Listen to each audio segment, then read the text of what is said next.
दोस्तों स्वागत है आपको हमारे चैनल स्मिथ स्टडी सेंटर में। दोस्तों इस वीडियो में हम घनमूल निकालना सीखेंगे, यानी क्यूब रूट निकालना सीखेंगे। ठीक है ना, घनमूल का इंग्लिश में हम लोग कहते हैं क्यूब रूट। अगर इस वीडियो को आप एंड तक देखते हैं तो आपको घनमूल निकालने में कोई दिक्कत नहीं आएगी। और कभी भी एग्जाम में पूछ देगा कि क्यूब रूट कैसे निकालते हैं, यानी क्यूब रूट निकालिए इतना का, तो आप आसानी से क्यूब रूट निकालिएगा, यानी घनमूल आप आसानी से निकाल पाएंगे।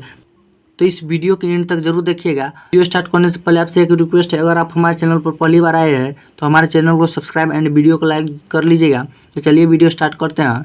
यहाँ पर देखिए हम कुछ प्रश्न ले चुके हैं। यहाँ पर देखिए निम्न संख्याओं का घनमूल ज्ञात कीजिए। ठीक है ना, यह दो गो संख्या मैंने लिया हूँ और इसका क्या है घनमूल ज्ञात करना। ठीक है ना, इस दो गो संख्या में आपको बताऊंगा तो आपको पूरा समझ में आ जाएगा कि घनमूल कैसे निकलता है। ठीक है ना, तो पहले हम घनमूल के कुछ परिचय जान लेते हैं, घनमूल के कुछ नियम होता है। तो देखिए घनमूल दो तरह से निकलता है, एक भाग विधि से और एक अभाज्य गुणनखंड विधि से। तो इस वीडियो में जो हम सीखने वाले हैं गुणनखंड विधि से। ठीक है ना, यानी गुणनखंड विधि से इस वीडियो में हम इसको सोल्व करेंगे। इसको हम लोग कहते हैं अभाज्य गुणनखंड विधि, लेकिन यह गुणनखंड विधि से प्रसिद्ध है। ठीक है ना, लेकिन इसको हम लोग क्या कहते हैं अभाज्य गुणनखंड विधि। ठीक है ना, और यहाँ पर देखिए पहले हम इसको छोड़ते हैं, इसको मैं आगे बताऊँगा क्योंकि अभी आप कन्फ्यूज हो जाइएगा। घनमूल क्या होता है, यानी क्यूब रूट क्या होता है। यहाँ पर देखिए जैसे कि यहाँ पर देखिए मैंने 27 लिया हूँ, तो इसका आपको मैं कहूँगा कि घनमूल क्या होगा। ठीक है ना, तो घनमूल भी कोई संख्या को ही कहते हैं। ठीक है ना, घनमूल भी किसको कहते हैं, कोई संख्या को ही कहते हैं। यानी मैथ में जो संख्या होती है 1 2 3 4, इसी में से कोई भी संख्या को हम लोग क्या कहते हैं घनमूल ही कहते हैं। ठीक है ना, वो लेकिन अभाज्य संख्या हो। ठीक है ना, घनमूल संख्या किसे कहते हैं, तो यहाँ पर देखिए घनमूल हम कोई संख्या को ही कहते हैं। अब आपको कहेंगे कि 27 का घनमूल क्या होगा, तो देखिए कोई ऐसा संख्या जिसको हम 3 बार गुना कीजिए, ठीक है ना, 3 बार गुना करें तो 27 ही आ जाए, तो वो इसका घनमूल हो जाएगा। ठीक है ना, तो यहाँ पर देखिए हम 3 गुने 3 करेंगे तो इसको आप गुना कीजिएगा तो 3 तिया 9 और 9 तिया 27 आ जाएगा। तो 3 क्या हो गया, इसमें से एक जो 3 हो जाएगा हमारा, एक वो 3 यह हमारा हो गया, इसका 27 का घनमूल 3 हो गया। ठीक है ना, यानी कोई एक संख्या मान लीजिए आप ले लीजिएगा और उसको आप जो 3 बार गुना कीजिएगा 3 बार, ठीक है ना, 3 बार गुना कीजिएगा और वह नंबर आ जाए। ठीक है ना, यानी मान लीजिए 8 यहाँ पर मैंने लिया हूँ, तो इसका घनमूल क्या हुआ, तो आप कहिएगा 2, क्योंकि यहाँ पर देखिए 2 गुने 2 कीजिएगा तो 8 आ जाएगा, 2 दूना 4 और 4 दूना 8। ठीक है ना, यानी 8 आ जाता है ना, तो 8 का घनमूल क्या आ जाएगा 2 आ जाएगा। ठीक है ना, 8 का घनमूल हमारा 2 और 9 27 का घनमूल हमारा आ जाएगा 3। ठीक है ना, तो आप समझ गए होंगे कि घनमूल किसे कहते हैं, यानी कोई 3 गो संख्या को हम गुना करेंगे तो हमारा जो संख्या आएगा, ठीक है ना, कोई संख्या है उसको हम 3 बार गुना करेंगे तो उतना ही पूर्णा चाहिए। ठीक है ना, मैंने मतलब ये 27 जो हम लिए हैं, तो इसको आप कौन ऐसी संख्या है जिसको हम 3 बार गुना करेंगे तो 27 आ जाएगा, तो 3 है। ठीक है ना, 3 को हम 3 बार गुना करेंगे तो 27 आ जाएगा, तो 3 क्या हो गया 27 का घनमूल हो गया।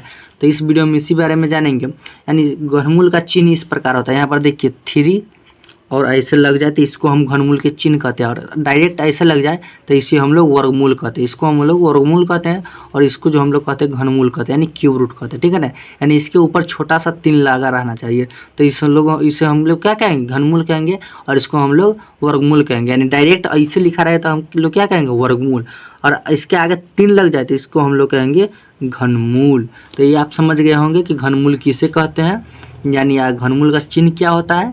ठीक है ना, तो यहाँ पर मैंने कुछ प्रश्न लिया हूँ और इस वीडियो में हम अभाज्य गुणनखंड विधि से सोल्व करूँगा इसको। ठीक है ना, अभाज्य गुणनखंड विधि से सोल्व करके बताऊँगा आपको कि अभाज्य गुणनखंड विधि से घनमूल कैसे निकालते हैं। ठीक है ना, इस वीडियो में हम अभाज्य गुणनखंड विधि से इसको सोल्व करूँगा। तो यहाँ पर देखिए पहला प्रश्न जो है हमारा इस प्रकार है, 15,625 को घनमूल निकालना है, पहला क्वेश्चन। तो हम यहाँ पर देखिए 15,625 पहले लिख लेते हैं, 15,625। अब इसको हम ऐसे एक डायरेक्ट खींच देंगे डायरेक्ट, और ऐसे हम इसको निकालेंगे। ठीक है ना, अभाज्य गुणनखंड विधि में हम इसी प्रकार बनाएंगे जैसे मैं बना रहा हूँ, आपको उसी प्रकार बनाना है अभाज्य गुणनखंड विधि में। ठीक है ना, भाग विधि में दूसरा विधि से बनता है, उसका भी वीडियो मैं बना दूंगा। ठीक है ना, तो यहाँ पर देखिए इसको पहले हम देखेंगे। अब यहाँ पर जो मैंने लिखा है अभाज्य संख्या क्या, तो पहले आप इसको समझ लीजिए। ठीक है ना, अभाज्य संख्या क्या होता है, जो खुद से कटे और 1 से कटे। देखिए 2 को आप भाग दीजिएगा तो 2 को 1 से कटेगा और ये खुद से कटेगा, यानी 2 से भाग दीजिएगा तो कट जाएगा और 1 से कट जाएगा, बाकी बाद कोई संख्या से नहीं कटेगा, 2 ही संख्या से कटेगा। वो कौन से कटेगी, तो ये पहला जो हमारा जो है 1 से कट जाएगा 2, और खुद यानी 2 से ही 2 कट जाएगा, और 3 भी क्या होगा 1 से कटेगा और 3 से ही कट जाएगा, यानी 1 से कटेगा और खुद से कटेगा। 5 भी क्या हुआ, 1 से कटेगा और खुद से कटेगा, तो इसी को हम लोग क्या कहते हैं, अभाज्य संख्या है, यानी प्राइम नंबर्स कहते हैं, ठीक है ना, जो खुद से कटे और 1 से कटे, जो संख्या वो खुद से कटे और 1 से कटे। यहाँ पर 7 भी खुद से कटेगा और 1 से कटेगा, 11 भी खुद से कट सकता है और 1 से कट सकता है, ठीक है ना, तो इसी को हम लोग कहते हैं अभाज्य संख्या। और यहाँ पर इसको जो हम भाग देंगे ना, तो अभाज्य संख्या से ही भाग देंगे।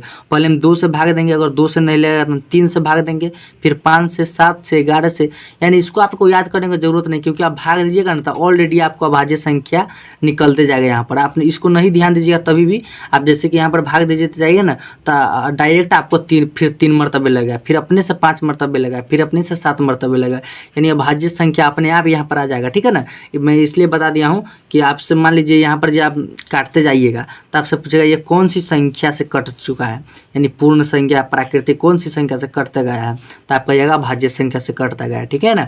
अभाज्य संख्या से ही ये कटता जाएगा, चाहे जितना भी कटे, ठीक है ना, 2 से कटे, 3 से, 5 से, जितना भी कटे हम लोग, लेकिन अभाज्य संख्या से ही यह कटेगा, ठीक है ना। तो पहले यहाँ पर देखिए 2 से भाग देंगे तो 2 से कटेगा नहीं, 3 से भी नहीं कटने वाला है, 5 से कटने वाला, ठीक है ना। तो यहाँ इसमें देखिए अभाज्य संख्या 5 है ना, तो अभाज्य संख्या से ही कटते जाएगी, ठीक है ना, ऑलरेडी मतलब खाली 5 से ही कटेगी, यानी हमारी अभाज्य संख्या से ही कटेगी, बाकी बात दूसरा से नहीं कटेगी, ठीक है ना। तो हम 5 से इसको भाग देंगे तो हमारा आ जाएगा, यहाँ पर देखिए 5 तिहाई 15 और 5 एकम 5, 5 दूना 10, 50 25, यानी 5 से भाग दीजिए तो हमारा आ जाएगा 3125। अब इसको हम फिर से भाग देंगे, यहाँ पर देखेंगे 5 के बाद हो गया ना, तब हम आगे देखेंगे, पीछे मुँह नहीं जाएंगे, ठीक है ना, यानी 3 से लग जाएगा तो फिर हम आगे ही देखेंगे, पीछे मुँह नहीं, यानी जहाँ से स्टार्ट हो उसके आगे जाएंगे, लेकिन पीछे नहीं जाएंगे, ठीक है ना। तो यहाँ पर देखिए इतना हो गया। अब यहाँ पर देखिए तो हम 5 के बाद हम ले आएंगे 7 से, तो यहाँ पर देखिए 7 से कटेगा नहीं, लेकिन 5 से ये फिर कटेगा, 5 से ये फिर कटने लगेगा तो 5 से कटेंगे, ठीक है ना, यानी ये एक ही संख्या से जितना बार कटते जाएंगे और फिर उसके आगे से कटेंगे।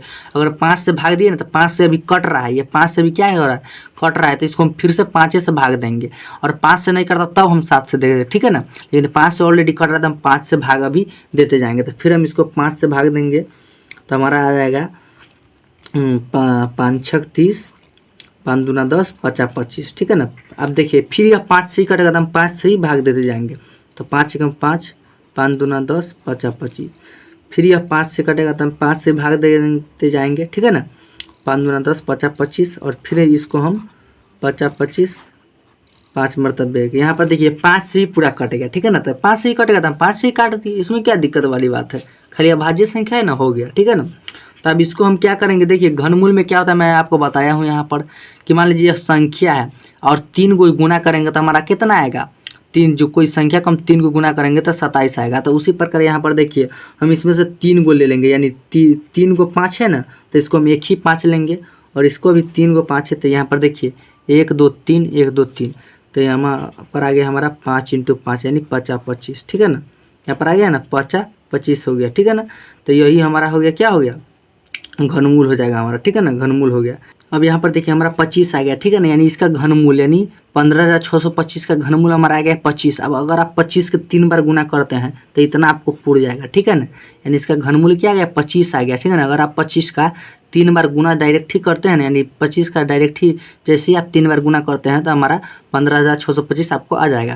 दोस्तों दूसरा क्वेश्चन जो हमारा 27,000, इसको बनाकर आपको कमेंट में हमें बताना है कि अगर वीडियो आपको अच्छी लगी होगी तो हमारे चैनल को सब्सक्राइब एंड वीडियो को लाइक जरूर कीजिएगा। तो चलिए मिलते हैं नेक्स्ट वीडियो में।